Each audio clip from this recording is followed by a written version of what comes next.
आप देख रहे हैं आदिनाथ टीवी चैनल, अनादि से अनंत की धर्म यात्रा।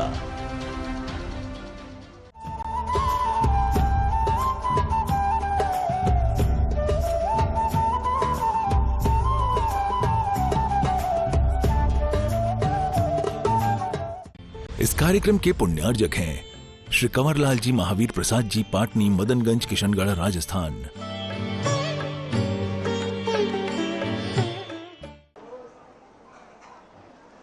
पंच परमेष्टि भगवान की, आचार्य श्री गुरुवर कुंद कुंद महाराज की, आचार्य श्री गुरुवर विद्यासागर महाराज की, आचार्य समय सागर महाराज की। देखें, अभी आज का दिन, इसको हमने कोरोना के समय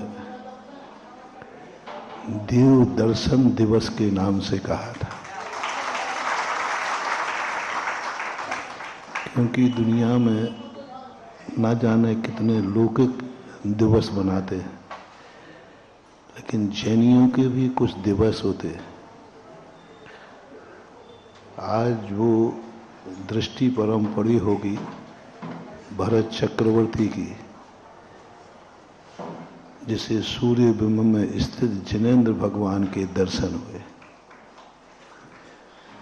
जिनेंद्र भगवान का जब दर्शन होता है तो एक पक्षी होता है। भक्त जो है भगवान का दर्शन करता है। और अभी जो सुब्रत सागर जी महाराज जी कह रहे थे, मैं महाराज के दर्शन करने आया हूं। साधु परस्पर में एक दूसरे के दर्शन करता है।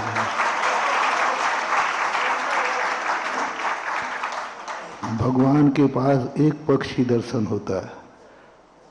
भगवान भक्त का दर्शन नहीं करता, लेकिन साधु जब मिलते हैं तो परस्पर में दर्शन करते हैं।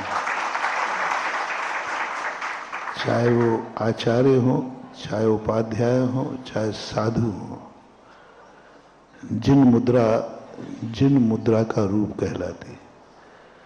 और जिन मुद्रा सदा ही किसी भी रूप में रहती है,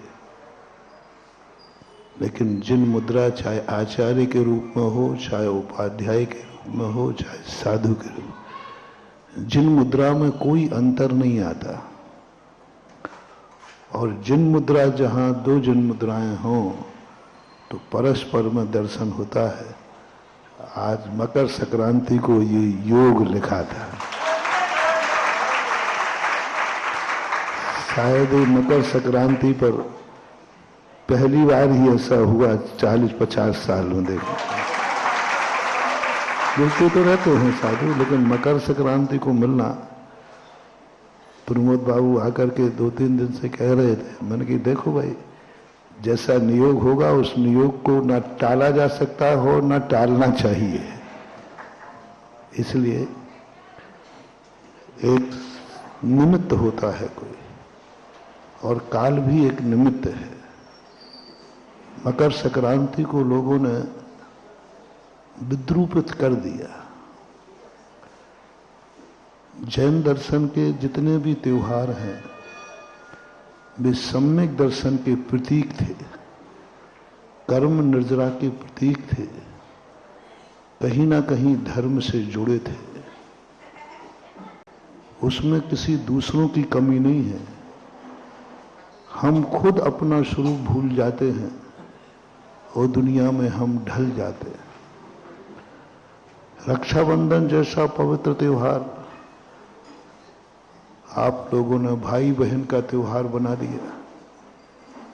कितना बड़ा त्योहार था श्रमण संस्कृति रक्षा का। श्रमण संस्कृति रक्षक दिवस दिया था हमने कोरोना के समय, क्योंकि उस समय कोई बाहर नहीं निकल रहा था। कितना पवित्र दिन था, कितना शिक्षाप्रद था, कितना ऐतिहासिक था। रक्षाबंधन का यह इतिहास दुनिया में किसी भी देखने में, कहीं भी विचारकों के साहित्य में देखने में नहीं आता। कहानियां मिलती हैं, इतिहास नहीं मिलता। इतिहास मिलता है तो जैन धर्म के ग्रंथों में, लेकिन जब जैनी लोग ही रक्षाबंधन को भूल जाते हैं, वो भी उसी में ढल गए भाई बहन का बस।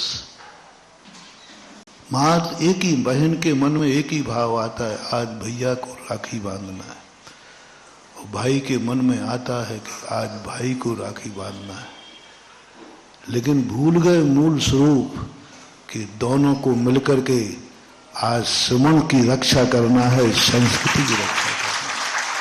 वो याद ही नहीं करते, भाव ही नहीं आता। कितना पावन दिन, पवित्र दिन, दिवाली का दिन कितना महान था, जहां मोक्ष की प्राप्ति हुई प्रभु को, जहां संसार की निर्वृत्ति हुई। वो मात्र एक लक्ष्मी पूजन बन के रह गई, और लक्ष्मी भी तुमने धन दौलत को मान लिया। तिजोरी की पूजा, दुकान की पूजा, संसार के वैभव की पूजा। मोक्ष रूपी लक्ष्मी की पूजा ने धन लक्ष्मी का स्थान ले लिया। इससे ज्यादा और क्या पतन होगा।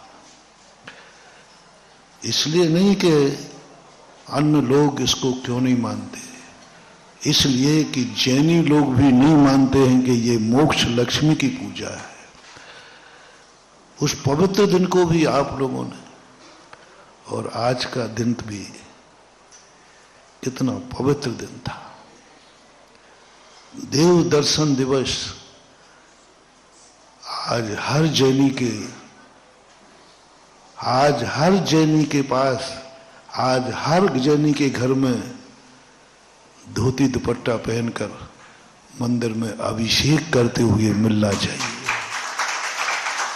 लेकिन खबर ही नहीं है, मात्र लड्डू खाना है तिल के सूप। इससे ज्यादा कुछ भी जोश नहीं है, कुछ भी होश नहीं है, कुछ भी प्रकार का तुम्हें भान भी नहीं है। आजकल शाम को किसी माँ ने, किसी महिलाओं ने, दादी ने नहीं कहा होगा, बेटा कल सुबह बहुत बड़ा दिवस है, साल भर में तू कभी गया या नहीं गया, आज देव दर्शन दिवस है तो कम से कम आज तो मंदिर जाना। जो भी हमारे धोती दुपट्टा वाले छुल गए हैं सभी लोग उस साइड पहुंच जाएं। आप छुल गए हो तो उस साइड पहुंच जाओ, अपना स्थान ग्रहण करें। चलिए, आज हमें प्रथम श्रावक सृष्टि का नाम हमारे भाई टीकमगढ़ वाला परिवार है। नाम जरा फिर से एक बार उच्चारित कर दें। हम अब मैं आ गया है नाम, भैया नाम लाइए। हाँ, श्रीमान प्रसन्न कुमार जी, श्रीमती सीमा जी। हाँ, मवई वाला परिवार जी। हमारे जो डॉक्टर जी वो भी मवई से है। मवई बहुत अच्छा, एक समय बहुत अच्छी जैन समाज थी, अभी भी वहां पे बहुत सारे जैन परिवार वहां रहते हैं। मवई से टीकमगढ़ निवासी, मवई प्रवासी श्रीमान, टीकमगढ़ रहते, टीकमगढ़ निवासी बोला है, मवई प्रवासी बोला है। हाँ, आप पूरा परिवार यहाँ पर अभी आया हुआ है। लिखवा दिए, हाँ, आप संथरा करता परिवार से हैं, टीकमगढ़ से हैं। अच्छा, चलिए तो आप लिख के दे दीजिए ऐसे, क्या आप एन वक्त पे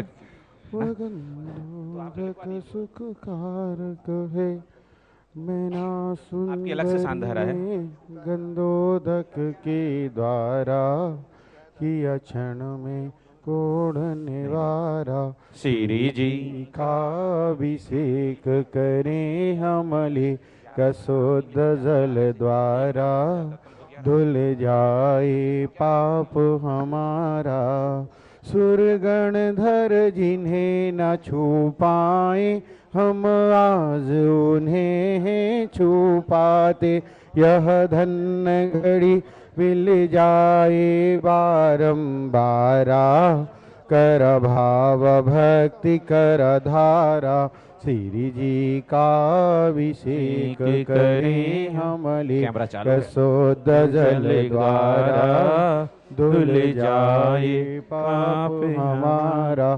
सुख शांति अगर तुम चाहो तो जट धोती पहिन कर आओ तो सुख शांति अगर तुम चाहो तो कर झोटी पहिन कर आओ तो करा एक बार तो प्रभु जी की शांति धारा बने जीवन ये उत्तम सारा श्री जी का अभिषेक करें हमले कसोद जल द्वारा धुल जाए पाप हमारा श्री जी का अभिषेक करें हमले कसोद जल द्वारा धुल जाए पाप हमारा।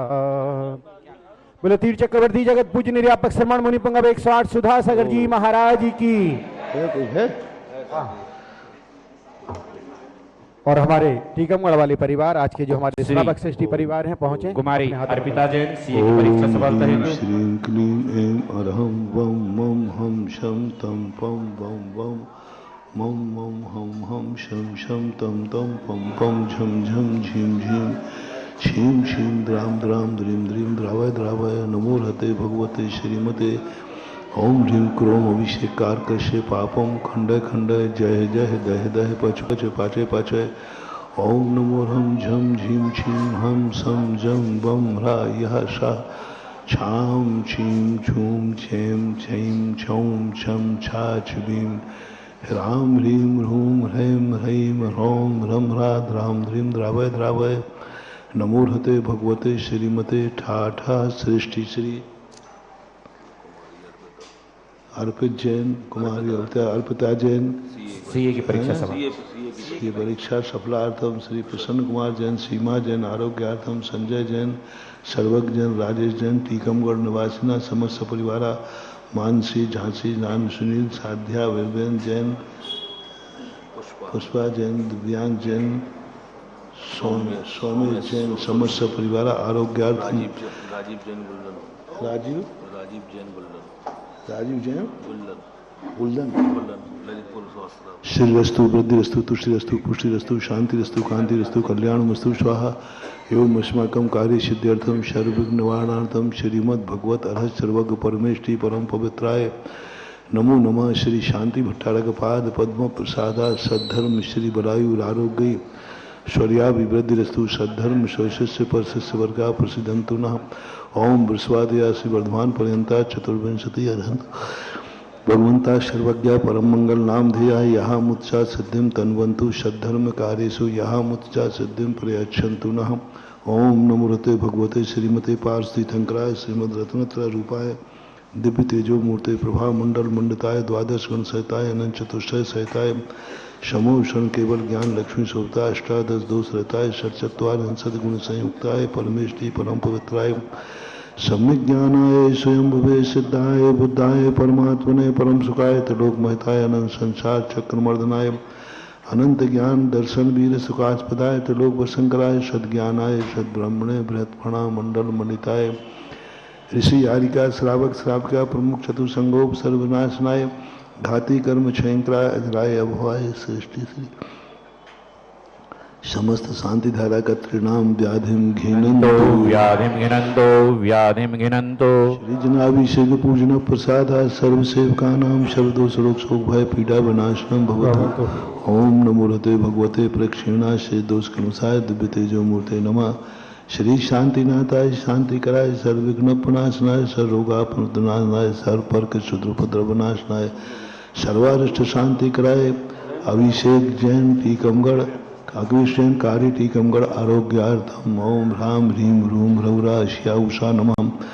सर्वविघ्न शांतिम कुरु कुरु तुष्टिम पुष्टिम कुरु कुरु स्वाहा अभिषेक कारकस्य कामम छिंदय विनंदे रति कामम कामम कविदं पापम वैरम च अग्निवायु भयम सर्व शत्रु विघ्नम सर्वोपसर्गम सर्वविघ्नम सर्वराज्य भयम सर्व चौर दुष्ट भयम सर्व सर्प विषिक सिंहादि भयम सर्वग्रह भयम सर्वदोषम व्याधि डामरम च सर्व परमंत्रम सर्वात्म घातम परघातम च सर्व सूर्य रोगम कुक्षि रोगम अक्षि रोगम शिरो रोगम ज्वर रोगम च सर्व नरमारिम सर्व गजा सुगोमयी साज मारिम सर्व सिधान वृक्षता गुणपत्र पुष्पल मारिम सर्व राष्ट्र मारिम सर्व क्रूर बेताल शाकनी डाकनी भयानी सर्व वेदनीयम सर्व मोहिनीयम सर्वापस्मारम अशुभ कर्म जन दुखानी दुष्ट जन कृतान मंत्र तंत्र दुष्टि मुष्टि छल छद दोषान सर्व दुष्ट देवदान वीर नरनाहर संग योगिनी कर दोषान सर्वाष्ट कुली नाग जंत भयानी सर्वस्तावर जंगम वृश्चिक सर्पादि कर दोषान सर्व सिंहाष्टा पदादि कर दोषान पर शत्रु कुमारोच्चाटन विद्वेषण मोहन वशीकरणादि दोषान ओम ह्रीं श्रीं क्लीं ओम ह्रीं श्रीं अस्मभ्यम चक्र विक्रम सत्य जो बल शौर्य शांति पूरे पूरे सर्व जीवानंदनम जनानंदनम हृदयानंदनम गोकुलानंदनम सर्व राजानंदनम सर्व ग्राम नगर खेत करवट मुटम पत्तर दोन्मुख सम्मानंदनम सर्वानंदनम कुरु कुरु स्वाहा यस्सुखम त्रिशलोके सूर्यादि विषम वर्जितम अभयम क्षेम आरोग्यम स्वस्तिरस्तु विदित श्री शांतिरस्तु शिवमस्तु देवस्तु नित्यमारोग्यमस्तु तुष्टिरस्तु पुष्टिरस्तु समृद्धिरस्तु कल्याणमस्तु शोकमस्तु आयुर्वृद्धिरस्तु दीर्घायुरस्तु कुलगोत्राणि सदा सन्तु शब्धर्म श्रीवरायुर आरोग्य ऐश्वर्याभिवृद्धिरस्तु ओम ह्रीं श्रीं क्लीं ऐं परमस्य उषानाथ विद्यायै नमो हन्ताणं ह्रौं सर्व शान्तिं कुरु कुरु आयुर्वल्ली विलासं सकल सुखपरित्रागत्वा सुमल्पं धीरं धीरं शरीरं रूपं उपनयत्वा तनोत्तुष्कीर्तिं सिद्धिं वृद्धिं समृद्धिं प्रथिततरणेश्वरुच्चै प्रतापं कान्तिं शान्तिं समाधिं वितरतिष्ठमुत्तमां शान्तिधारा सभोजिकानां प्रतिपालिकानां यतीन्द्रसामान्यतबोधनानां देशस्य राष्ट्रस्य कुरस्य राज्ञा करोतु शान्तिं भगवज्जिनेन्द्र करोतु शान्तिं भगवज्जिनेन्द्र करोतु शान्तिं भगवज्जिनेन्द्र। चलिए छत्र ले लेंगे। ओम ह्रीं अष्टप्रात्याहार मध्य छत्र स्थापयामि। चवर ले लेंगे। ओम ह्रीं अष्टप्रात्याहार मध्य चवरद्वय स्थापयामि। अर्घ ले लेंगे। ओम ह्रीं शांतार अभिषेकांते विश्वादिवीरांतेभ्यो अनर्घ बद प्राप्ते अर्घ्यं प्रपामते स्वाहा। त्यासे वादा परिपुष्पांजलिं क्षिपामः। चलिए आज के श्रावक षष्ठी परिवार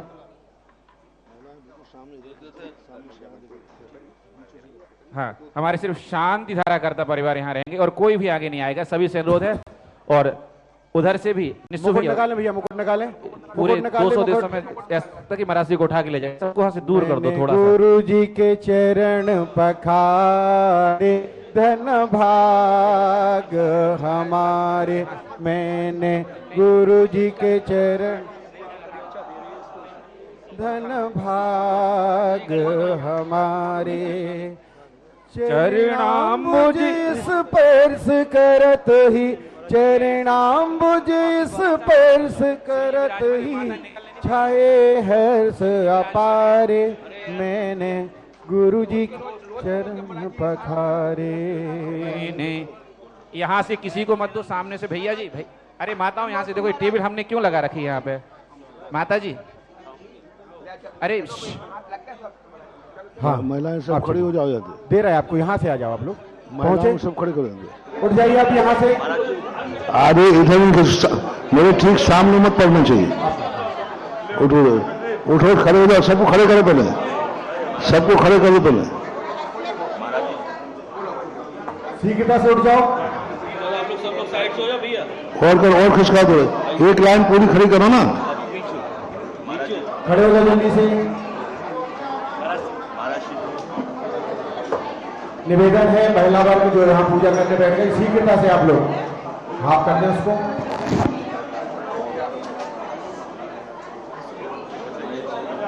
गुरुदेवा अब जिन वाणी की मधुर सुना धोता, गुरुदेवा अब जिन वाणी की मधुर सुना दोता, हम सब तेरे को तुम पहचान,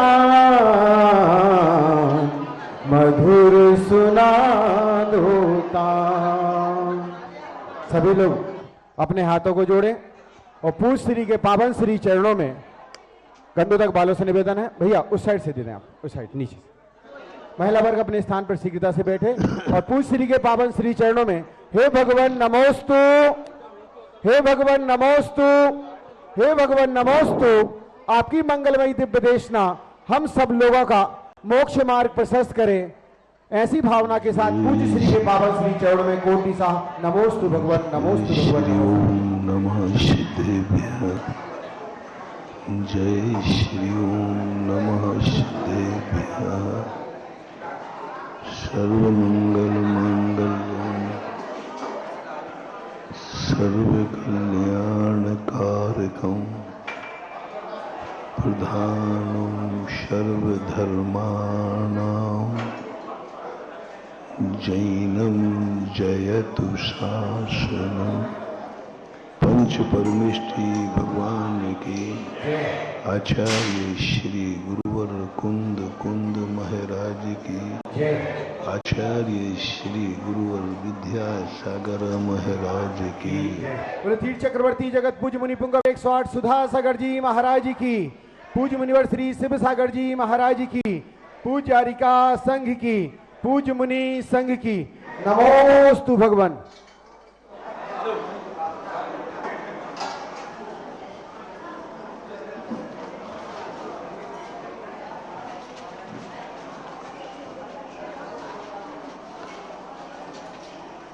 प्रकृति ने अपने 3 रूप धारण किए। एक वह रूप जो त्रिकाली शुद्ध है,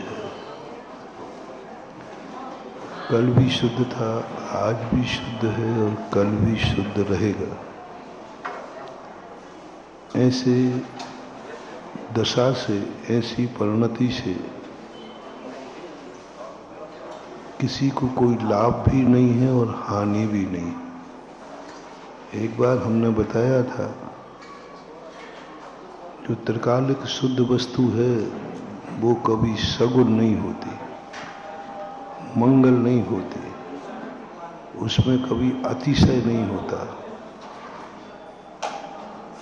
कोई उपलब्धि नहीं होती, क्योंकि वो त्रिकालिक शुद्ध है। अमंगल भी नहीं होती।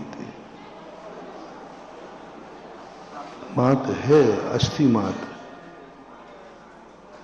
इसकी त्रिकालिक शुद्धता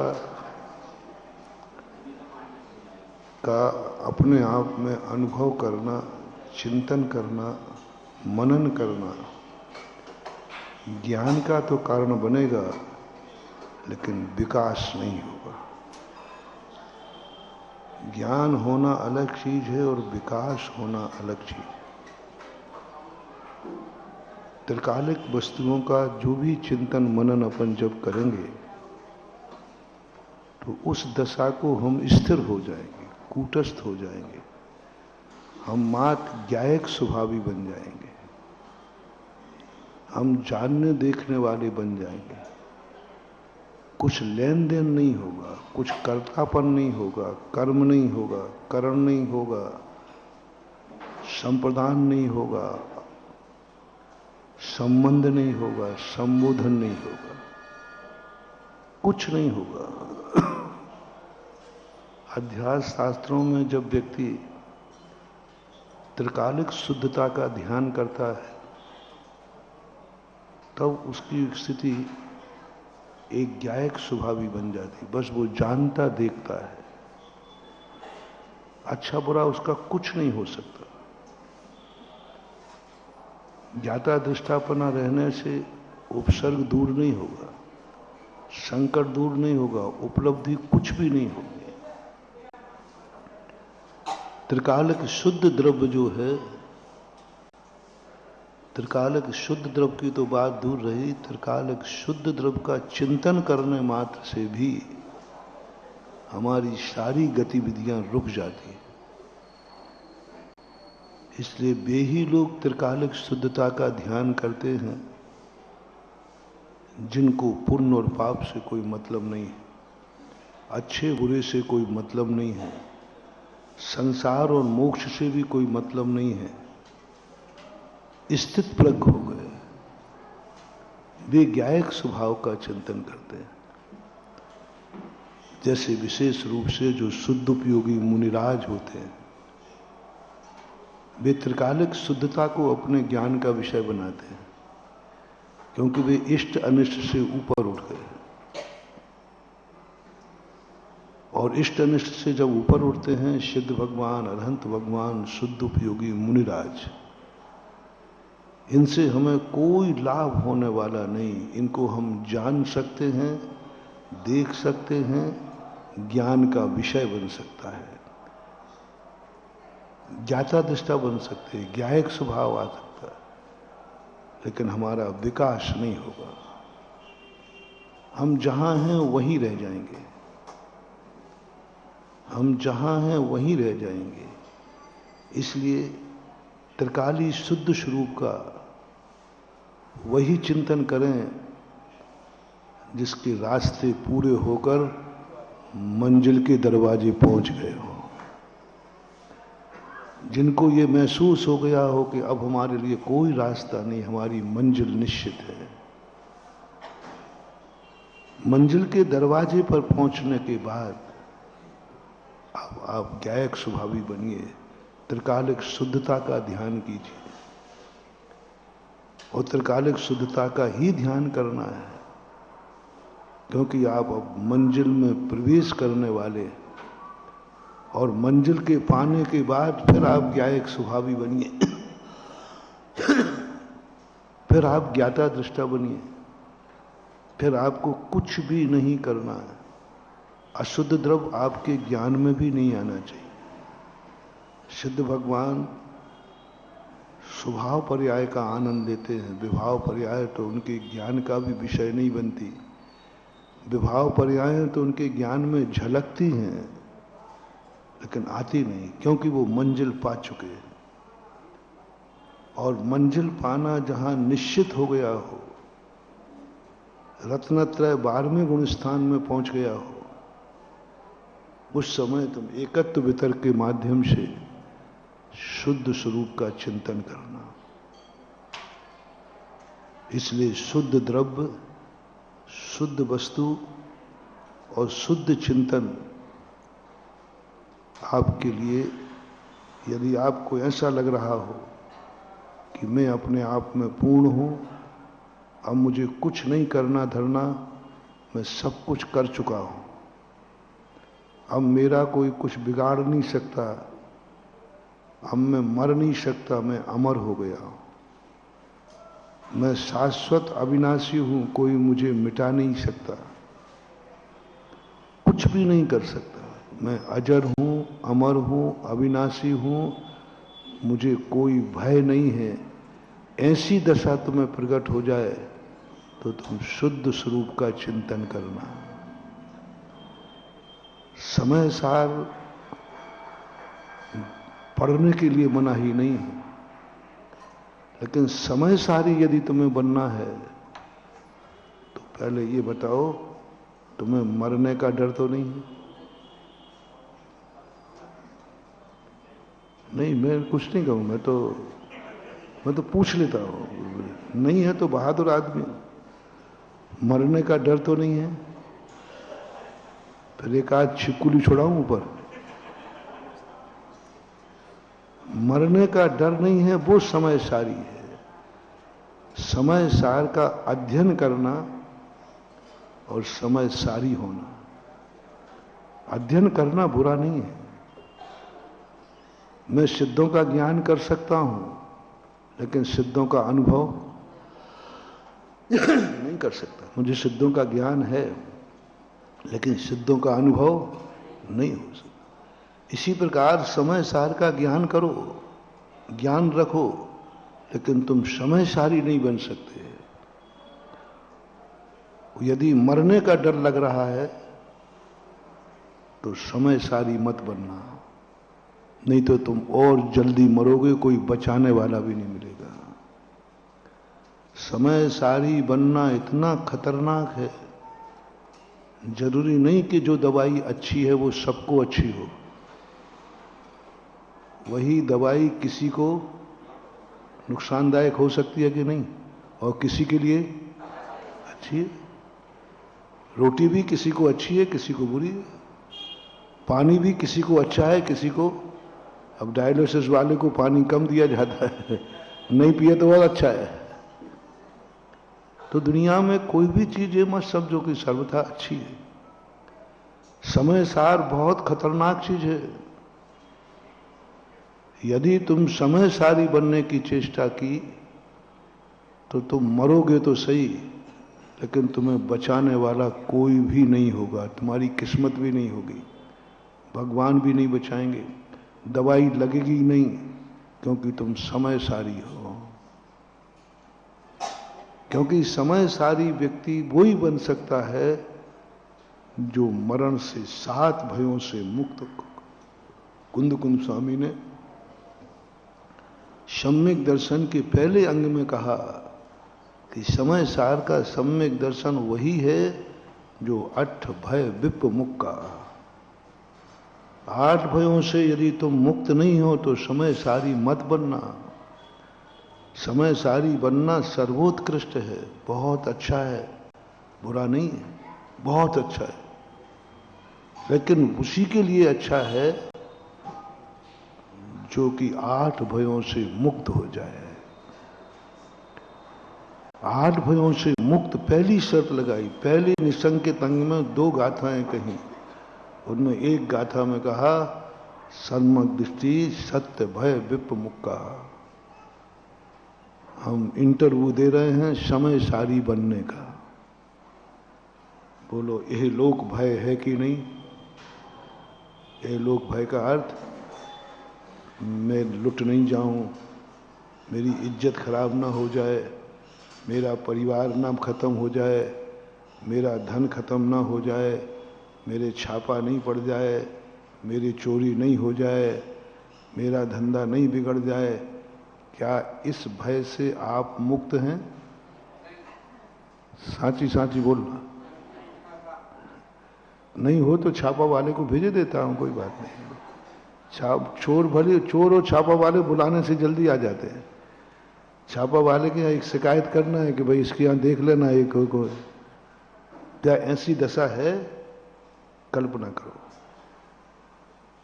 यह लोक भय है, पग पग पर भय भरा हुआ है।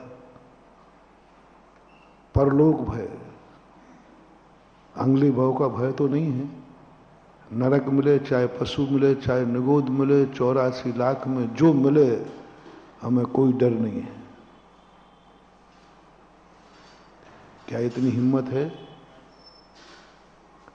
नरक भी मिल सकता है, कोई फर्क नहीं पड़ता। नरक और स्वर्ग में क्या अंतर? कंचन और कांच में क्या अंतर है? जीवन में और मरण में क्या अंतर है? जीवन और मरण में जीता रहूं तो कोई फर्क नहीं पड़ता, मर जाऊं तो कोई फर्क नहीं पड़ता। नर नारक आदि सब पर्याय, स्वर्ग मिले या नरक मिले, धूप मिले या छांव मिले, सुख मिले या दुख मिले, क्या ऐसी क्षमता का भाव तुम्हारा है? जल्दी बोलते जाओ। तुमने बोला नहीं और तुम्हें पीछे से चेंटा नहीं। देखना कि यहां देवसाद गुरु के सामने तुमने जो बोला वही होना है। जो बोला है वही होना है। इसलिए भगवान के सामने झूठी सांची मत किया करो। तुमने झूठी सांची की तो वही होगा।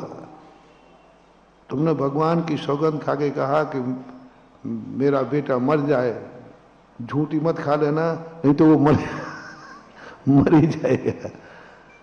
झूठी नहीं कर। देव साध गुरु के सामने अपनी झूठ नहीं बोलना। पापी हैं तो बोल दो मैं पापी हूं, कसाई हूं तो बोल दो मैं कसाई हूं। मैंने कहा था ना, माँ के सामने, गुरु के सामने, पिता के सामने, भगवान के सामने कहीं तो सत्य बोलना सीखो। ठीक है, जो हो तो हो, पापी हूं तो हूं, उसमें क्या फर्क पड़ता है। इसलिए झूठ मत बोलना।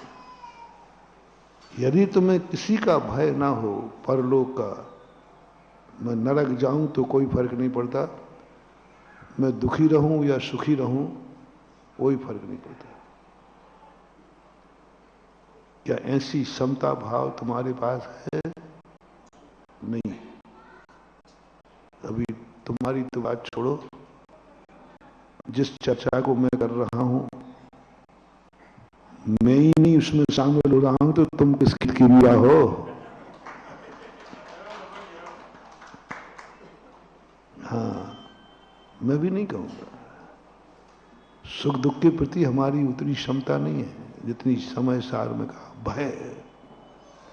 क्षमता रखता हूं, रखूंगा, लेकिन चाहूंगा नहीं। भय तो है, ये लोक भय, परलोक भय, अत्राण भय, सुरक्षा का भय, सुरक्षा का भय, असुरक्षित, अत्राण, असुरक्षित, कहीं मुझे कुछ हो नहीं जाए, ठंड लग रही है, ठंडी हवा चल रही है, ठंडी लग जाएगी, रास्ते में चल रहा है, कांटा नहीं लग जाए, कोई लूट नहीं ले मुझे। कितने अत्राण हैं, कितने तरफ से तुम असुरक्षित महसूस करते हो, कहां कहां तुम्हें सुरक्षा की जरूरत पड़ती है। तुम नीचे देख के चलते हो, जीवों को या कांटों को? हैं? कांटे, कांटे ज्यादा नहीं, जीव भी तो तुम्हें दिखते ही नहीं है। कांटे को, कांटे को देख के चलना ही तुम अत्राण है। गड्ढे में ना गिर जाऊं, अत्राण है। कांच पड़ा हुआ है, अत्राण है। अत्राण भय उनका हो जाता है, वो मात्र जीवों को देखते हैं। यदि उनका पैर कांच पे पड़ेगा तो कांच पूरा पैर में घुस जाएगा, पूरा आर पार निकल जाएगा, लेकिन उनकी चाल में अंतर नहीं आता। ऐसे भी दुनिया में चाल में अंतर नहीं आया, खून रिस रहा है, जिस चाल से तुम पकड़ ही नहीं सकते कि इनके कांच में कांच, पैर में कांच घुसा है, उनको भय ही नहीं। ऐसी दशा क्या आपकी हमारी बन सकती है? नहीं बन सकती। अत्राण भय, अगुप्ती भय, अगुप्ती भय, मेरे धन को कोई पता ना कर ले वह मेरे पास कितना है, मेरे पाप किसी को पता ना चल जाए, मेरी बुराइयां किसी को पता ना चल जाए। बोलो, अगुप्ती भय है कि नहीं? नहीं है तो कर दो जाकर, आज ताला नहीं लगेगा तिजोरी में और मकान में, क्योंकि हमें कोई ले जाए, ले जाए, मैं तो ताला नहीं लगाऊंगा। दुकान में जाके सुबह बैठो और जैसी की जैसी खुली छोड़ के बाहर आ जाओ। एक आध दिन तो करो, सुबह बैठने लायक रहेगी दुकान। बताते एक देश ऐसा है जहां रात में ताले नहीं लगते। वो इसलिए नहीं लगते कि वहां की सजा बहुत कठोर है। चोरी करते पाया गया तो सीधे हाथ काट देते हैं, दीवार पर कूदते पाया गया सीधे पैर काटते, चौराहे पे काटते हैं। तो वहां पर जो धर्म है वो धर्म के कारण नहीं है, भय के कारण है। भय के कारण बहुत भयंकर सजा है उनकी। भारत देश में ऐसी कठोर सजा नहीं है। अगुप्ती भय, छुपाने का भय, ताला लगाने का भय, अपने दोषों को कोई देख ना ले, हमारी कमियां किसी को पता नहीं चल जाए, बेइज्जती का भय, अगुप्ती भय होता है। हर व्यक्ति को यह भय है, बिना उसके अपन जी नहीं सकेंगे। सभ्यता चाहिए। आप लोग बैठे हो और मैं आराम से पैर फैला करके यहीं चौराहे पे सो जाऊं ना, क्यों क्यों नहीं बैठ रहे?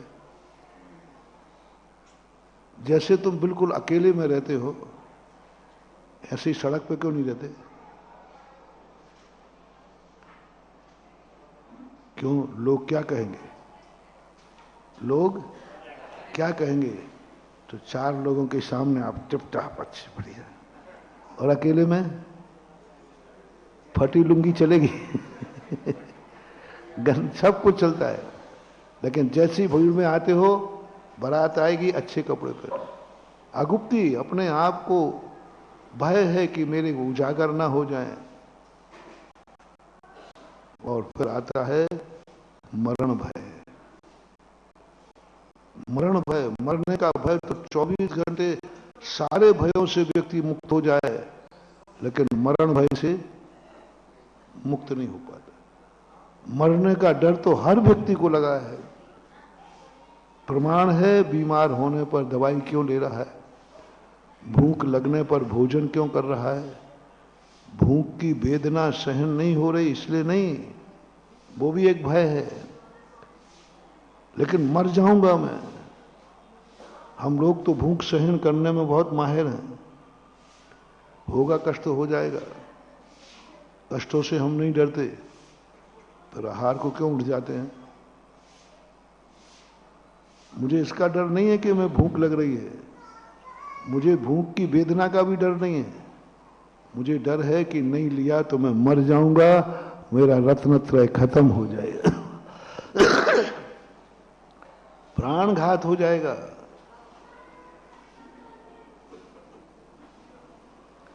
मुनिराज का सबसे बड़ा आहार को उठने का अर्थ है कि मुनिराज को मरण का भय है।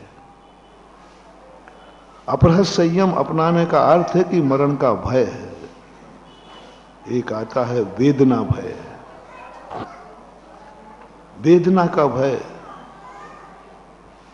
मुझे इससे कितना कष्ट होगा, कोई नहीं चाहता कि मुझे वेदना हो। इस प्रकार के ये 8 हो गए, एक आध और बचा हो।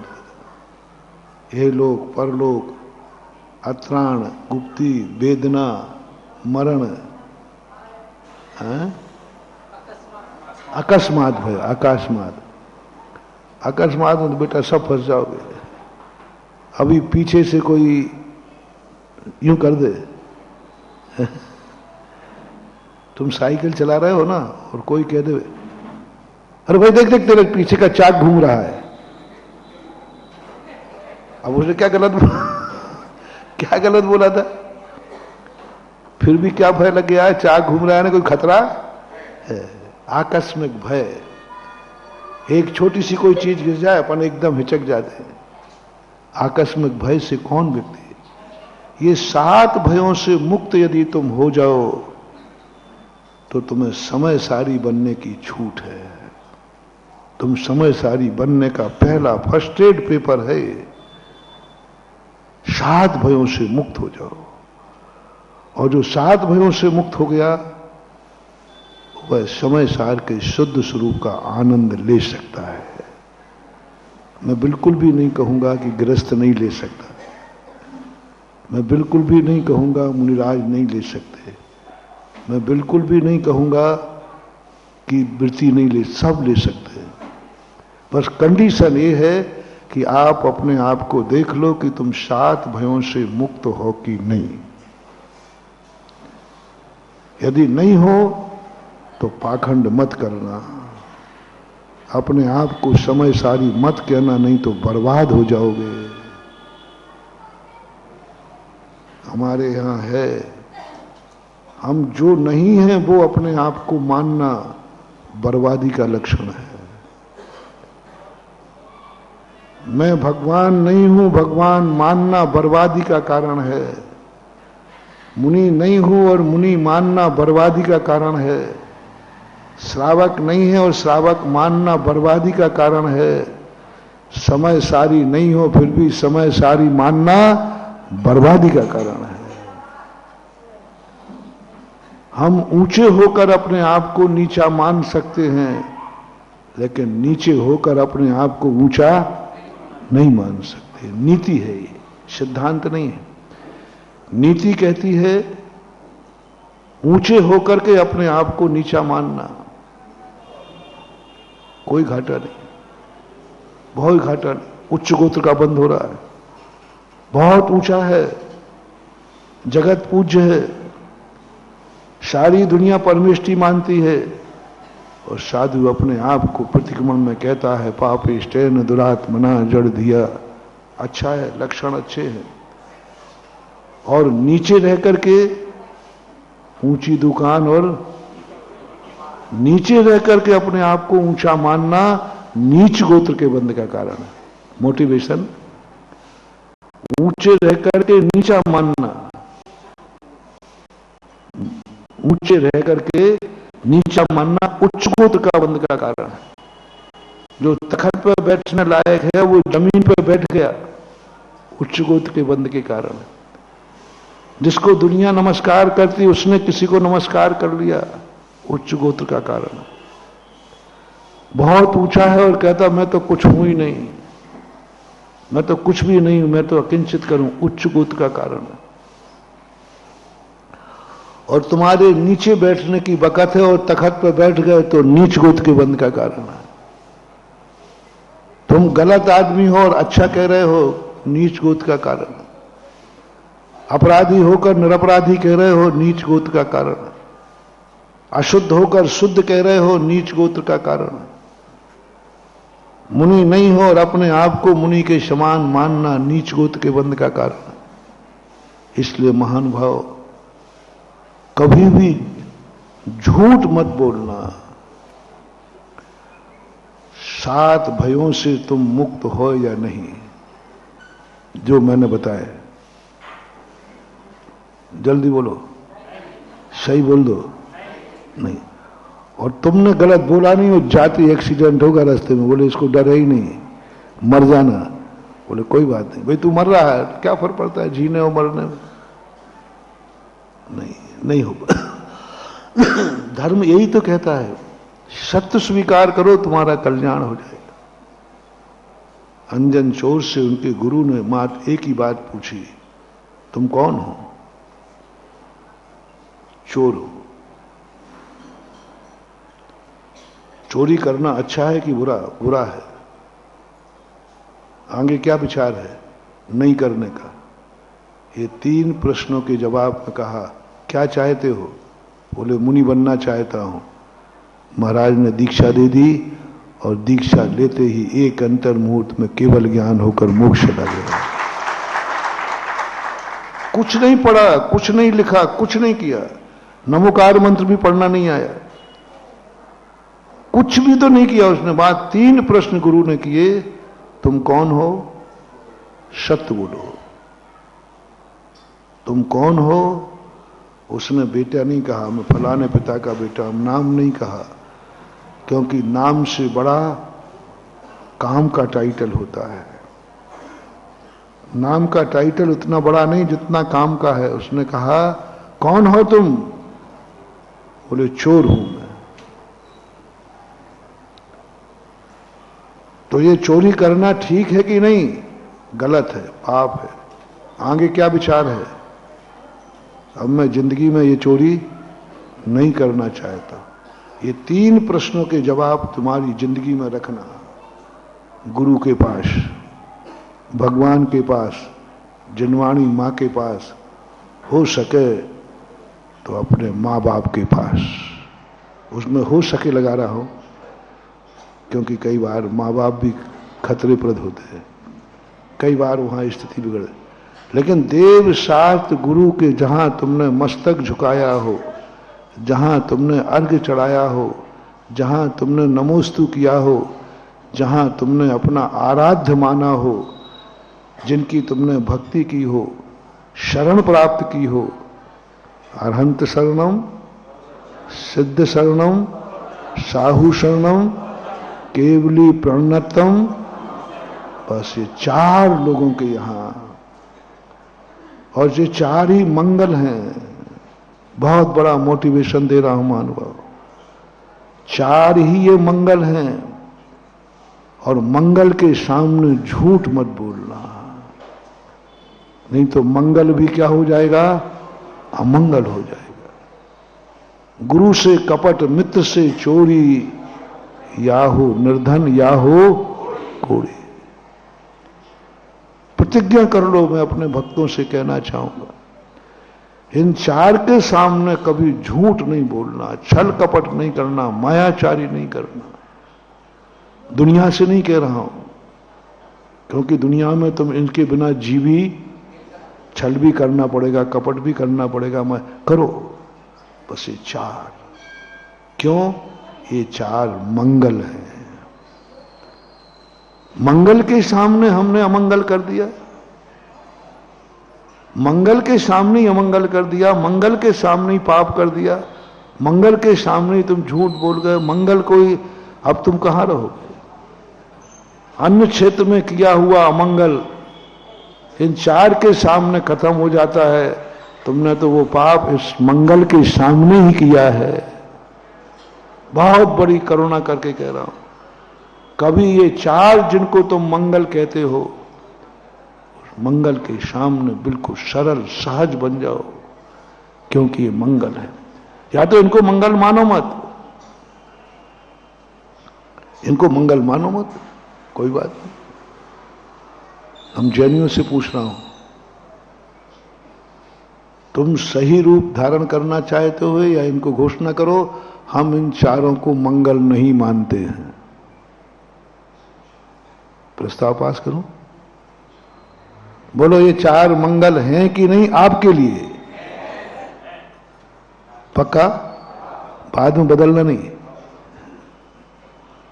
बस नियम करो, इन चार के सामने हम कभी झूठ नहीं बोलेंगे, मायाचारी नहीं करेंगे, इन चार के सामने अपने परिणाम नहीं बिगाड़ेंगे, हम इनके संबंध में बुरा नहीं सोचेंगे, इनके सामने बुरा नहीं सोचेंगे। ये चार मंगल है ना, इनके संबंध में बुरा नहीं सोचेंगे, इनके सामने भी बुरा नहीं सोचेंगे। क्योंकि सामने कौन है? मन में जैसे बुरे विचार उठने लग जाएं, बुरे विचार आने लग जाएं, हिंसा, झूठ, चोरी, कुसेल, परिग्रह, व्यसन, कोई भी पाप आने लग जाए, तुरंत मन से कहना नहीं, छी, गंदी बात है। तो तुम तो इनके त्यागी थोड़ी हो। मन क्या कहेगा? तुम इन सब चीजों के त्यागी थोड़ी हो। न हिंसा का त्याग है, न झूठ का त्याग है, न चोरी का त्याग है, न कुशील का त्याग है, न परिग्रह का त्याग है, न विष्णु का त्याग है। तो फिर सोचने में क्या बात है? बोले छी, सामने कौन बैठा है? बस इतना सा मन को समझा दे। मन बालक है बंधु, मन डंडे से नहीं मानता, बालक डंडे से नहीं मानता, उसको समझाओ, बहुत जल्दी मान जाता है, बहुत जल्दी मान जाता है। बालक को थोड़ा प्रेम से समझाओ, बेटा छी, गंदी बात, वो मान जाता है। थोड़ा मन को समझाओ, तुम समझाते ही नहीं हो। बोले हे मन, मैं कह रहा हूं मेरा कोई भी त्याग नहीं है, लेकिन इस समय नहीं, क्योंकि सामने अरहंत सिद्ध साधु, पर इस समय नहीं। सामने कौन बैठा है? इनको मैं मंगल मानता हूं रे मन, जिनको मैंने मंगल मान लिया है, इनके संबंध में बुरा मत विचारो और इनके सामने भी बुरा मत विचारो। अरहंत मंदिर में आए हो, मंदिर के संबंध में बुरा नहीं सोचना, भगवान के संबंध में बुरा नहीं सोचना, और इनके सामने भी बुरा, मंदिर के संबंध में बुरा नहीं सोचना, रिपीट कर रहा हूं, और मंदिर में बुरा नहीं सोचना। रिपीट करो, मंदिर के संबंध में बुरा नहीं सोचना और मंदिर में भी बुरा नहीं सोचना। बस मैं तुम्हारी बुराइयों का त्याग नहीं करा रहा हूं।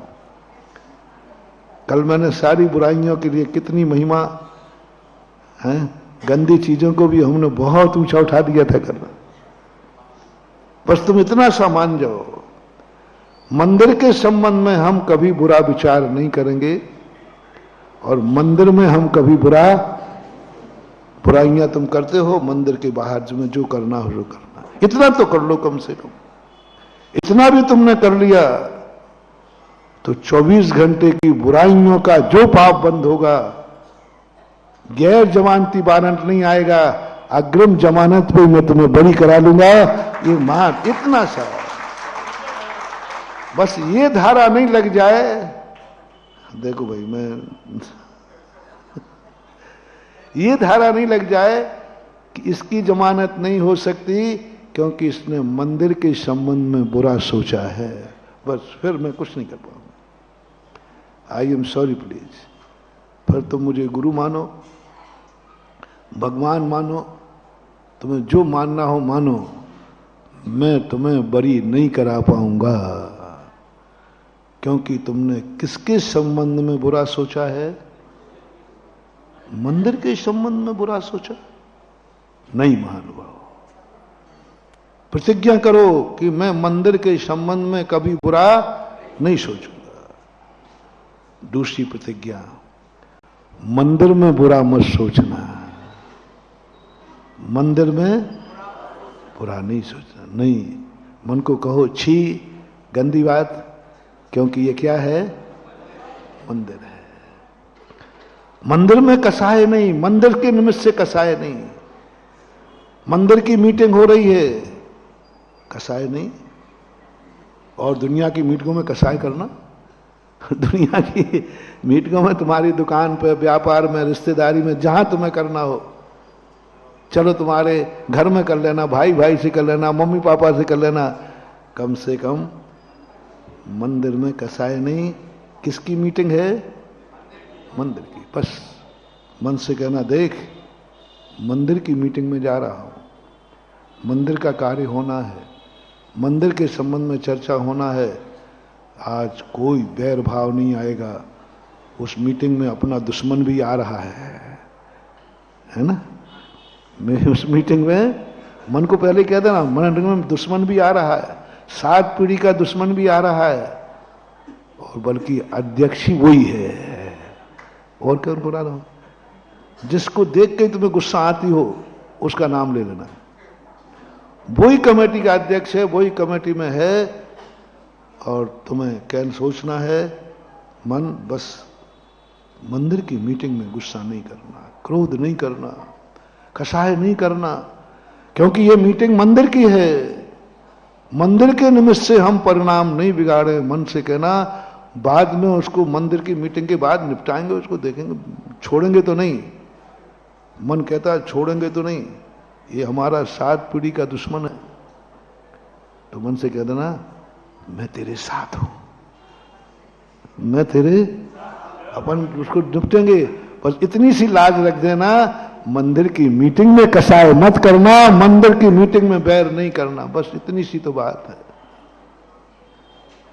इतनी सी प्रतिज्ञा तुम्हें करना है। कुछ भी हो, आज मैं कसाय नहीं करूंगा क्योंकि मैं मंदिर की मीटिंग में बैठा हूं। मंदिर के निमित्त से मैं अपने परिणाम नहीं बिगाड़ूंगा। और आज कह दूं, सबसे ज्यादा राग देश किससे है? इसलिए हरिवंश राय बच्चन ने एक लिखी है मधुशाला, उसमें लिखा है, मंदिर मस्जिद बैर कराते, मेल कराती मधुशाला। पंक्तियां सही है ना? हाँ, मैंने जब ये पंक्ति पहली बार पढ़ी थी, मैं उसको 2-3 बार उसको पढ़ चुका हूं, काव्य गद्य पद्य रूप में है। मैंने गौर से पढ़ा, मैंने कि इसके ऊपर तो कोर्ट केस होना चाहिए, और इस कोर्ट केस होना चाहिए, सारे संप्रदाय वालों को कोर्ट केस करना चाहिए, मस्जिद को भी, हिंदुओं को भी, जैनियों को मिलकर करना चाहिए। क्योंकि हमारे यहां तो मंदिर वो हैं, धर्म वो हैं, जहां शेर और गाय एक घाट पर पानी पीते हैं। ये गलत लिखा है। बैर कराते, हमारे यहां तो बैर भूलते हैं।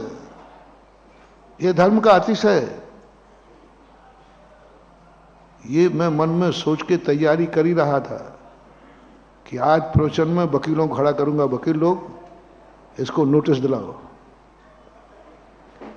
और नोटिस दिलाओ कि ये बात गलत है। फिर मेरे मन ने कहा, कोर्ट अदालत जाने के पहले थोड़ा सा क्या बोलते उसको, एफिडेविट, कागज एफिडेविट इकट्ठे कर लेना चाहिए। तो मैंने थोड़ा सोचा, विचार किया, ओहो, और सागर की फाइल और मिल जाती तो।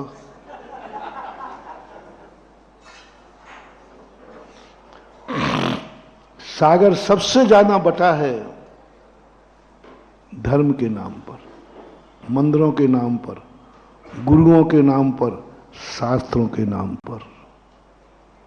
आज भारत की दशा देख लो, अखंड भारत किसमें बटा है? जब भी भारत में झगड़े होते हैं किस नाम से होते हैं? भारतीय कभी आपसी में बहुत कम लड़ते हैं। जब सामूहिक झगड़े होते हैं, व्यक्तिगत नहीं, सामूहिक झगड़े होते हैं, किसी मंदिर को लेकर, किसी मस्जिद को लेकर, कोई ना कोई विवाद। सबसे ज्यादा यदि विश्व में धर्म को लेकर झगड़े होते हैं तो उस देश का नाम क्या है? भारत।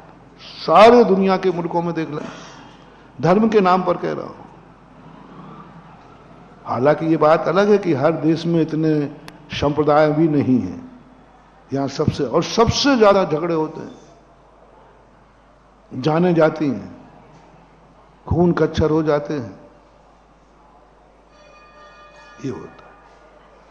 और जैनियों की बात कहूं तो जैनियों में आज सबसे ज्यादा जितने भेद हैं किस नाम से हैं? 13पंथी 20पंथी किस नाम से हैं? बोलो ना। वैसे तो ब्याई जी हो, वैसे तो रिश्तेदार हो, समधी समधी हो, रिश्तेदारी एक है, व्यापार धंधा भी, दोस्त यारी भी, सब एक है। बस मंदिर में आते ही तू भेद बना। दिगंबर से तांबर भेद हुआ, किससे हुआ? रोटी से, पानी से, कपड़ों से, मकान से। दिगंबर से तांबर का भेद किस कारण है? धर्म के कारण। आप देख लीजिए, घर गृहस्थी सब जो की तो उनकी वही है, कोई अंतर नहीं, सबकी एक है, सब एक है। लेकिन दिगंबर से तांबर किसके नाम से बटे? धर्म के। 13-20 धर्म के नाम से बटे। जितने बटे, तारण पंथ, दिगंबर पंथ बटा, किसके नाम से? दोनों एक ही है, सब व्यापार धंधा पर बट गए, धर्म के नाम पर बटे। सोनगढ़ी रत्नगढ़ी बटे,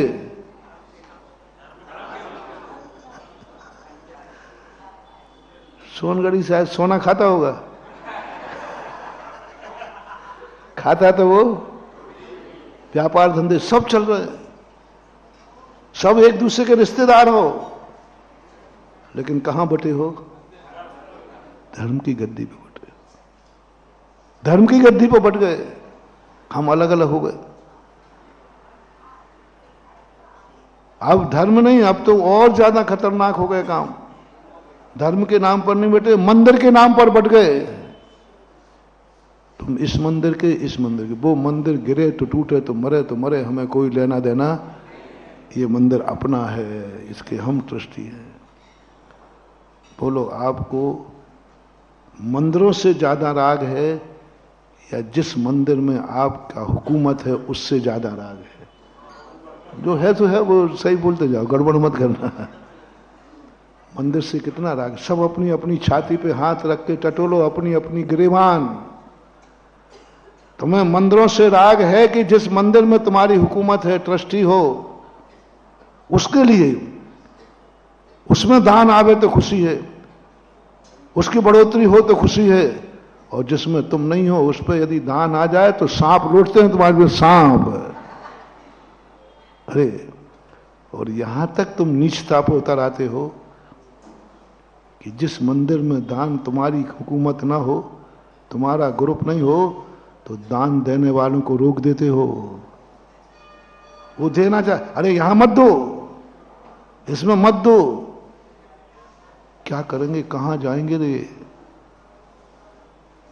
मिथ्या नहीं, सम्यक। दूसरा मंदिर नहीं, जैन मंदिर, दिगंबर मंदिर है, ऐसे ऐसे लोग कसाई हैं, इन कसाईयों का कौन बचाएगा? बूचड़ खाने में खोलने वाले कसाई का फिर भी कल्याण हो जाएगा, इन मंदिरों में लगने वाली कसाईयों का कभी कल्याण नहीं होना। हाँ, वो तो फिर भी सीख जाएगा, कभी गुरु मिल जाए तो एक मछली का त्याग कर देगा, लेकिन तुम्हें जो मंदिरों को लेकर कसाय हो रही है, मोह हो या द्वेष हो, दोनों ही कह रहा हूं, मोह हो या द्वेष हो। मोह, ये मेरा मंदिर, मेरी हुकूमत का मंदिर, मेरी गोट का मंदिर मेरा है, बस आपको उसके अलावा तुम्हें कोई मतलब नहीं है। उसी को मरोगे, उसी के लिए जियोगे, और द्वेष, दूसरे के मंदिर से कोई लेना देना नहीं, कोई मतलब नहीं है। हमने ऐसे मंदिर देखे, एक वेदी तुम्हारी एक दुश्मन की है। मेरे पास में सामायिक से स्वाध्याय से उठा तो बागवान आ गया, बोले महाराज जी आज भगवान बिना नहाए बैठे। मैंने कहा नहीं, अभिषेक करने तो सुबह आए थे। बोले महाराज इस वेदी वाला नहीं आया, उसके यहाँ कोई। मैंने कहा मतलब उसका प्रक्षाल भी नहीं हुआ। मैंने क्यों? मैंने कि लोग तो सुबह आए थे। बोले महाराज आए थे, लेकिन वो इस वेदी का नहीं करेंगे, क्योंकि ये वेदी किसी। मैंने उसको पूछा शाम को, मैंने कि भैया महाराज जी उस वेदी का मैं प्रक्षाल कर दूं? वो मेरा कट्टर दुश्मन है, कट्टर, और मैं भगवान को दिखाना चाहता हूं। बैठ जाओ उनकी वेदी पे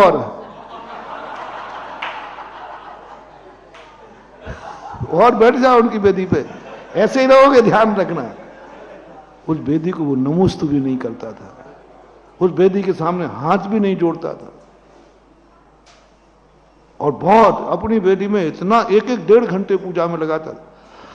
अभिषेक करेगा, 1.5 घंटे पूजा करेगा, और उस वेदी के सामने हाथ भी नहीं जोड़ता है। और काकताली न्याय से दोनों ही में आदिनाथ की मूर्ति थी, दोनों।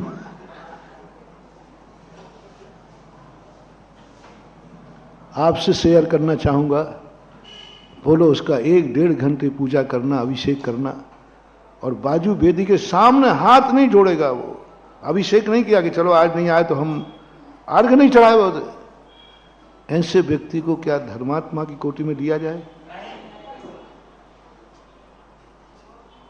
इतनी कषाय कि दूसरे जैन मंदिर में दान आवे तो तुम्हें बुरा लगे, कषाय भड़को, तुम्हारे लिए सहन नहीं होता। सागर में एक मंदिर का विकास हो, दूसरे मंदिर वाले को सहन नहीं होता। एक मंदिर में दान हो, दूसरे वाले को सहन नहीं होता। और बोली लेने वाला हो, पड़ोसी में बैठा हो, थोड़ी चलती हो तो चुप रहे, यहां मुराजी में अपना कुछ नहीं। हो रहा है, तभी मैं कह रहा हूं, बिना रोग के मैं कभी दवाई नहीं देता हूं। रोग है तभी प्रोचनों में दवाई दे रहा। बिना रोग की दवाई देने से कोई मतलब ही नहीं निकलता है। ये हो रहा है, मैं आंखों से देख रहा हूं, अनुभव कर रहा हूं, सागर में कर रहा हूं। सबको अपने मंदिर से मतलब है, उससे हुकूमत से, पड़ोसी के मतलब कोई नहीं। लुटे तो लुटे, पिटे तो पिटे, बने अभिषेक होवे तो होवे, नहीं होवे तो नहीं होवे, कोई मतलब नहीं है। कुछ नहीं होगा रे महानुभाव, कुछ नहीं होने वाला। मर जाओ जिंदगी भर कर करके, कुछ नहीं होगा। यहां तक निष्ठा है, यदि तुम कमेटी से हट गए तो एक स्थान की घटना है, नाम नहीं बताऊंगा। मंदिर का जीर्णोद्धार था, बहुत पहली घटना, 92-93 के लगभग की बात है।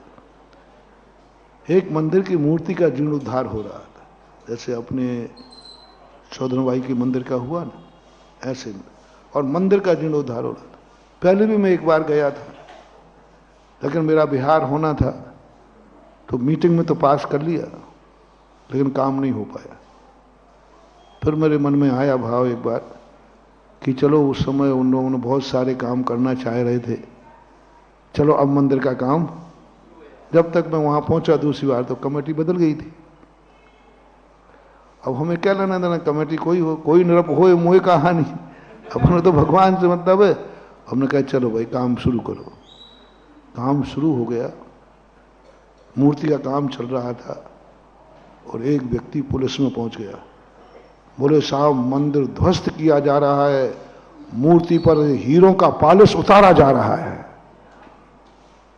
कलेक्टर के पास पहुंचा, मूर्ति का पालिश उतारा जा रहा है, मंदिर ध्वस्त किया जा रहा है। कलेक्टर सख्ती में आ गया। बोले कहां पर? नाम नहीं निकल जाए, मामला गड़बड़ हो जाएगा। फलाने स्थान पर। कलेक्टर ने तुरंत एसपी को फोन किया, तुरंत फोर्स लेके पहुंचो, मंदिर ध्वस्त हो रहा है, मूर्ति का हीरों का पालिश उतर रहा है। पता नहीं कलेक्टर को कहां से अकल आ गई। बोले साहब कौन उतार रहा है? दिन में? दिन में कौन उतार रहा है? अरे वहां वो महाराज जी बैठे हैं और फलानी अध्यक्ष कमेटी है, कमेटी उतार रही है, कमेटी है। और किसके ने? बोले महाराज जी के। बोले कौन से महाराज जी?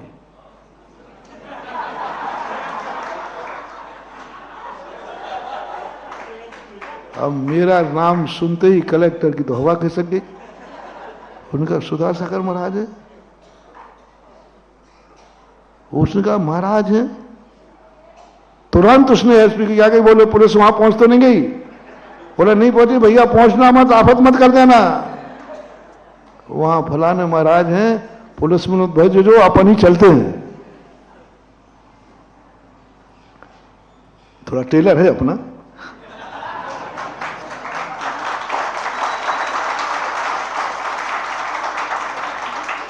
तो कलेक्टर भी जानता था, मेरे पास आया था, 2-4 दिन पहले ही दर्शन करने आया था। बोले महाराज जी हैं? नहीं, अब वहां पुलिस मत बोलो, अपन चलते दोनों। दोनों आ गए, कलेक्टर और एसपी। बोले महाराज जी कितने हीरा का पालिश उतार लिया? तो उन्होंने जैसे मजाक, मैंने कहा चुप रहो, आधा आधा।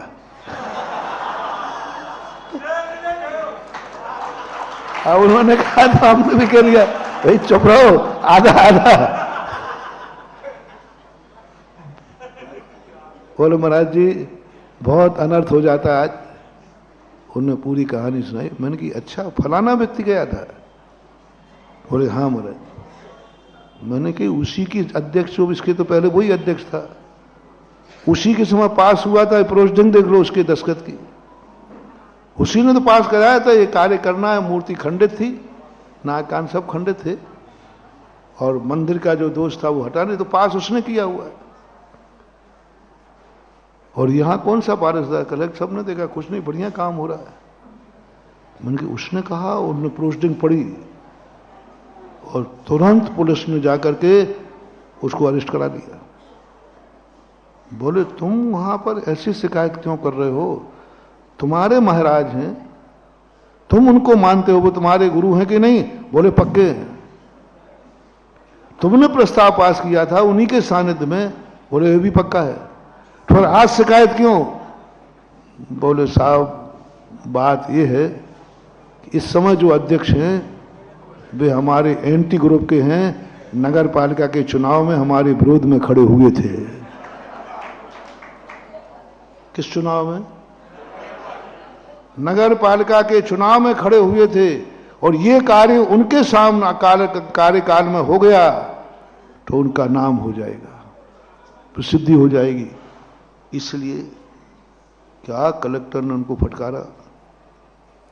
कहां नगर पालिका का चुनाव और कहां तुम्हारे मंदिर का भाव? इतने तुम गिर गए। तुम्हारा प्रस्ताव क्यों ना तुम्हें 420 में तुम्हें गिरफ्तार किया जाए। उन्होंने कहा महाराज जी यदि आदेश दे दें तो इनको मैं सीधा जेल भेजता हूं। क्या राय है?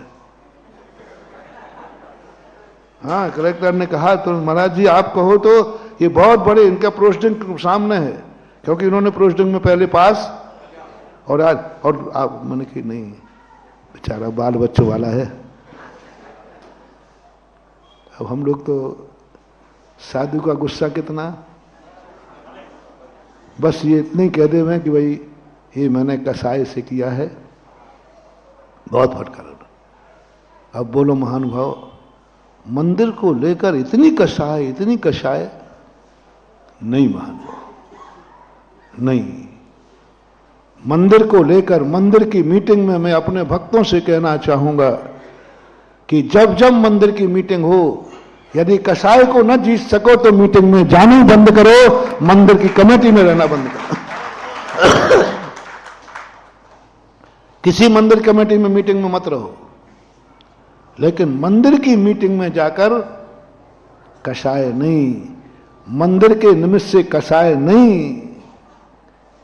मंदिर के निमित्त से हमें राग द्वेष नहीं करना, ये मेरा मंदिर, ये तेरा मंदिर। इतना द्वेष मत करो कि तुम्हें उसका विकास देख के सीने पे सांप लौट जाए, वहां धन बरस जाए तो तुम्हें अच्छा नहीं लगे।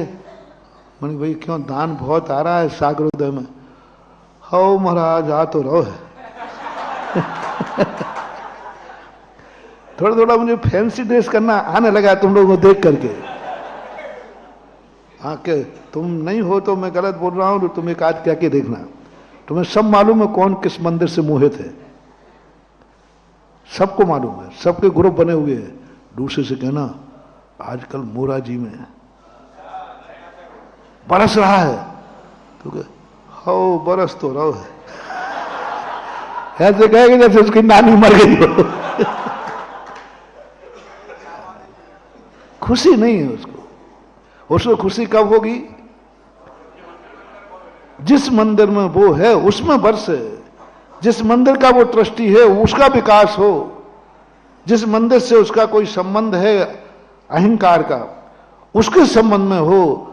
दुनिया के मंदिरों से तुम्हें कोई लेना देना नहीं है महानुभाव। ऐसा निकृष्ट भाव मत करो, मत करो, मत करो। वो तुम्हारे मंदिर की सेवा। ऐसे लोग हमने देखे जो घर बार धंधा पानी छोड़ करके मंदिर बनाने में खड़े रहते हैं, बहुत मेहनत करते हैं, जी जान लगा देते, मरने मिटने को तैयार हैं, धंधा पानी छोड़ देंगे, पूरा काम कराएंगे। लेकिन कब?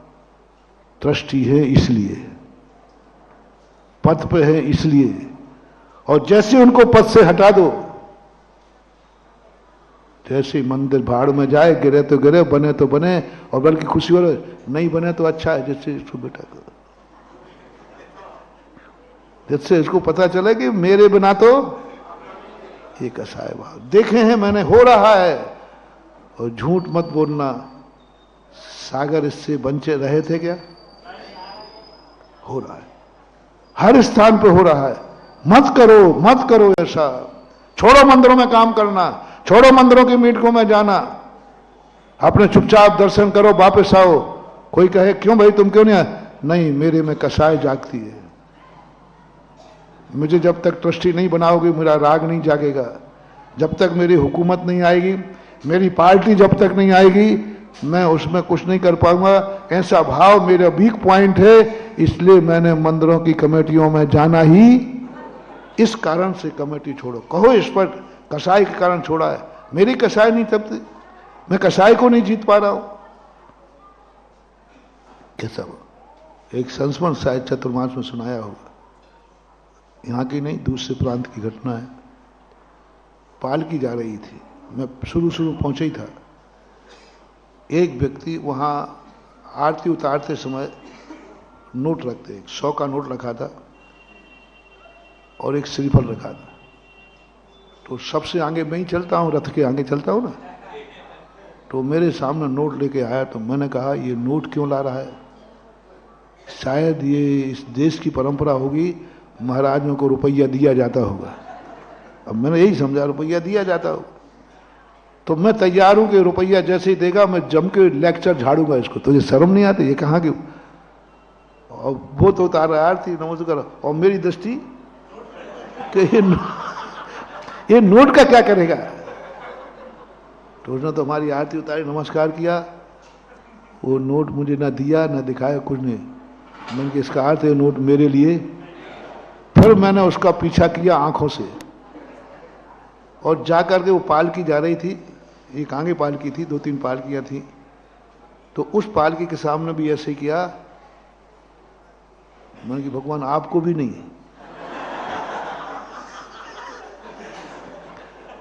पीछे दूसरी पालकी पर पहुंचा, मैंने वहां भी देख रहा हूं, मैंने कि वहां शायद, वहां भी उसने नहीं दिया, उसने बस यूं किया। और तीसरी पालकी जो थी वहां जाकर के उसने नारियल चढ़ाया, साष्टांग नमस्कार किया और 100 रुपया वहां कोई लिखने लिखने वाले होते उनको चढ़ाया। मैंने कि भैया पीछे वाले महाराज कुछ विशेष हैं। और ऐसा नमोस्तु किया उसने, साष्टांग बैठ के नमोस्तु किया और श्रीफल चढ़ाया और पैसा भी दिए। अब मुझे तो खुजली चल गई। मैंने कहा कि मामला क्या है, तो मैंने कहा इन तीनों भगवानों में अंतर क्या है। और तीनों उसके दरवाजे खड़े थे, तीनों भगवान की पालकी खड़ी थी और मैं भी साथ चौथा था। मैंने कि अंतर क्या हो गया, अंतर क्या हो गया। मैंने उसको फिर बुला ही लिया। मैंने कि भाई देख, मुझे थोड़ी घर बता दे। उसने कहा महाराज जी, मैंने कि भाई इन भगवानों ने क्या बिगाड़ा था तेरा। चलो मैं तो महाराज था, कोई बात नहीं। मैंने कि मैं अपनी बात बाद में पूछूंगा जरूर मैं। तो मैंने कि भाई तूने ना यहाँ श्रीफल चढ़ाया और ना अच्छे से धोख दी, क्या बात। बोले महाराज जी आपको मालूम नहीं है। मैंने मालूम नहीं इसलिए पूछ रहा हूं, ये दोनों जो भगवान की पालकी ये मेरे गोट के मंदिर की नहीं है, पीछे वाले भगवान मेरी गोट के हैं। हम इस गोट के नारियल कैसे चढ़ा दें, कैसे 100 रुपये। मैंने कि भगवान तो तीनों हैं और तीनों भगवान तेरे दरवाजे खड़े हैं। नहीं महाराज ऐसे कैसे खड़े हैं, वो हमारी गोट के भगवान, वो हमारे भगवान हैं। मैंने आंख बंद कर ली। मैंने कहा इस देश का कैसे कल्याण होगा। तीनों जिनेन देव हैं, तीनों के लिए 3 श्रीफल रख लेता, 100 के 3 रख लेता। अरे 100 की ज्यादा शक्ति नहीं था तो 33 रुपया कर लेता, अपने को 34 कर देता।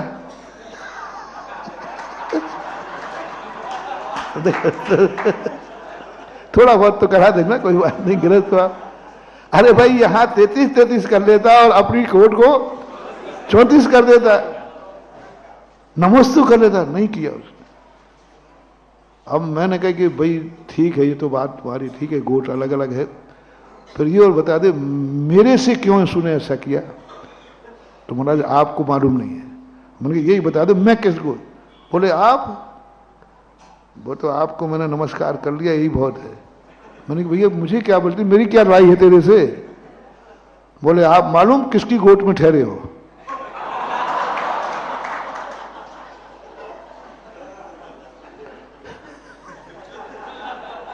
आप मेरी गोट के मंदिर में नहीं ठहरे, मेरी गोट के मंदिर में ठहर के दिखाओ, फिर देखो मेरी मनोहार। आप उस गोट में ठहरे हो, वो तो आप सड़क पे हो, दर्शन कर लिए। मैं वहां तो दर्शन करने भी नहीं जाता, कोई महाराज आ जाए तो। इतनी कषाय मैंने देखी। एक व्यक्ति ने मुझे कमंडल पकड़ा दिया। वो मंदिर थे तो ऐसे ऊपर सीढ़ियां चढ़ना थी, तो वो मेरे साथ बोले महाराज ये कमंडल पकड़ो आप। अरे मैंने कही इतनी हिम्मत तो आज तक किसी की नहीं हुई। तो मैंने कहा भैया पकड़ लूंगा, मैंने डर के पकड़ लिया था। तो मैंने कहा भैया क्यों, आओ ऊपर चलो अपन दर्शन कर दे। बोले नहीं इससे ऊंचे नहीं जाऊंगा मैं, इससे ऊंचे नहीं जाऊंगा मैं, क्योंकि ये मेरी गोट का मंदिर, इसमें तो मैं सीढ़ी भी नहीं चढ़ूं चाहे मर जाऊं। ओहो, वो महाराज को छोड़ सकता है, महाराज को कमंडल दे सकता है, लेकिन अपनी कसाय। बोलो भैया क्या करूं इसके साथ, कैसे करूं। नहीं महानुभाव गलती मत करना, इतनी कसाय मत करना। जिनेन देव का मंदिर है, चाहे हमारा दुश्मन पदाधिकारी हो चाहे हम खुद पदाधिकारी हो, मंदिर तो जिनेन देव का है, उसको बराबर आदर चाहिए। इतना भेद मत करो, बहुत बर्बाद हो जाओगे रे, बर्बाद हो जाओगे। जिंदगी भर तुमने मंदिर बनाया, दान दिया, पूजा की, अभिषेक किया, बिना दर्शन के भोजन नहीं किया, लेकिन दूसरे मंदिर से इतना द्वेष कर लिया, इतनी कसाई कर ली कि उसके संबंध में तुम्हें कोई विकल्प नहीं बंधुओं, सदगति नहीं, दुर्गति होगी, होगी और होगी, कोई नहीं। तुम लोगों की मेहनत देख करके हमें दया आती है। इतना समय देते हो तुम मंदिरों के लिए, इतना समय देते हो, लेकिन तरस आता है, तरस आता है। तुम मंदिरों को आज समय नहीं दे रहे, मंदिर बना रहे हो, सब कुछ कर रहे हो, खूब समय दे रहे हो, पर तरस आता है। तुम मंदिर को समय नहीं दे रहे हो, अपनी हुकूमत को समय दे रहे हो, क्योंकि वहां तुम्हारी और तुम्हारे ग्रुप की चलती है, तुम्हारा ग्रुप वहां है, तुम ट्रस्टी हो, इसलिए मर रहे हो। आप लोग अपने अपने मंदिरों की जब बात कहते हो ना, मैं समझ जाता हूं ये बढ़िया है, कह ही नहीं सकता, जरूर इसका स्वार्थ है। मैं पूछ लेता हूं भाई वहां उस मंदिर में क्या है तेरा? अरे महाराज अपन ट्रस्टी हैं। हाँ समझ गया, मैं समझ गया। दान को मना कर देते हो, बोलियों को मना कर देते हो, रिश्तेदारों को मना कर दोगे। मत कहना बाद में कि मैंने मंदिर का इतना निर्माण कराया, मैंने मंदिर की इतनी सेवा की, इतना समय हुआ, फिर मेरी दुर्गति क्यों हो गई। हाँ कल के दिन तुम कोसोगे हमारी दुर्गति क्यों हो गई, कि तुमने मंदिर की सेवा की ही नहीं है, तूने तो अपनी हुकूमत की सेवा की है। एक संस्मरण सुनाया था ना मैंने, एक व्यक्ति पूरा चतुर्मास हो गया,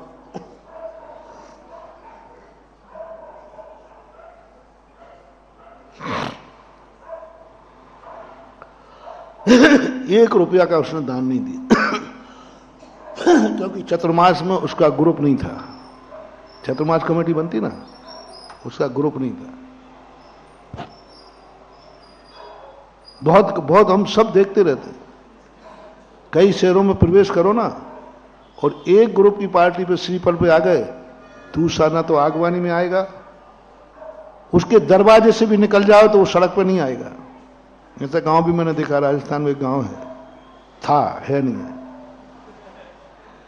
यदि उस गोट की तरफ से तुम आ गए तो कोई उसके दरवाजे से निकल जाओगे, दूसरे गोट वाला ना तो तुम्हें नमोस्तु करेगा ना उठ के आएगा, क्योंकि आप उस गोट के श्रीफल पे आए हो। और मैं प्रवेश कर रहा था और सामने लिखा था जैन, और वो बैठा था पट्टा, वो मैंने कहा ये जैनिक, तो मैंने समझा कि शायद मुनि विरोधी कोई कंजाइस्ट मंजाइस्ट का होगा, तो मैंने पूछ लिया, मैंने कहा ये तो जैन दिख रहा है, फोटो भी लगी है भगवान महावीर स्वामी की। बोले हाँ जैन है। तो मैंने कहा ये इसके दरवाजे में खड़ा हूँ दुकान के सामने। बोले महाराज वो नहीं आ सकता, हम लोगों के यहाँ आप इनके श्रीफल पे आए हो, इसलिए वो गोट का कोई व्यक्ति ना तुम्हें चौका लगाएगा, ना तुम्हारी आगवानी में शामिल होगा, ना आरती उतारेगा, और ना सड़क पे आके नमोस्तु करेगा। यदि कर लिया तो उसकी पार्टी से बहिष्कार हो जाएगा। यदि उसने आपकी आरती उतार ली, दरवाजे पे आ गए, तो बहिष्कार हो जाएगा। वो आपके प्रश्नों में आ गया तो बहिष्कार हो जाएगा। आपकी आगवानी में खड़ा होगा तो बहिष्कार हो जाएगा। पार्टी में ऐसा है हम लोगों के, रिश्तेदार एक दूसरे के पानी नहीं पीते। यदि वो उस महाराज के श्रीफल पे चला गया लेने, बस शाम को उसका बहिष्कार हो जाएगा, सगा रिश्तेदार क्यों ना हो, मरे पे भी नहीं जाएंगे।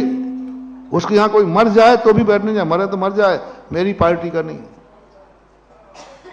ऐसे चौका भी नहीं, सवाल ही नहीं उठता, क्योंकि हमारी पार्टी के लोग उस चतुर्मास में नहीं है। चतुर्मास में हमारी पार्टी के लोग नहीं हैं, हम नहीं हैं, इसलिए ना तो चौका लगाना है, ना पूजा करना है, ना प्रवचन सुनना है। ऐसा ऐसा ऐसा होता है कि नहीं? सागर में भी, हम जोर से नहीं बोल रहे हैं, थोड़ा हाँ धीरे से बोल रहा हूं मैं, सागर में भी ऐसे लोग हैं कि नहीं? क्या होगा इनका, कहां जाएंगे। मैं तो हिल गया और फिर जाकर के मैंने आसन जमाई और इस कार्यक्रम के पुण्यार्जक थे श्री कंवरलाल जी महावीर प्रसाद जी, पाटनी, मदनगंज, किशनगढ़, राजस्थान।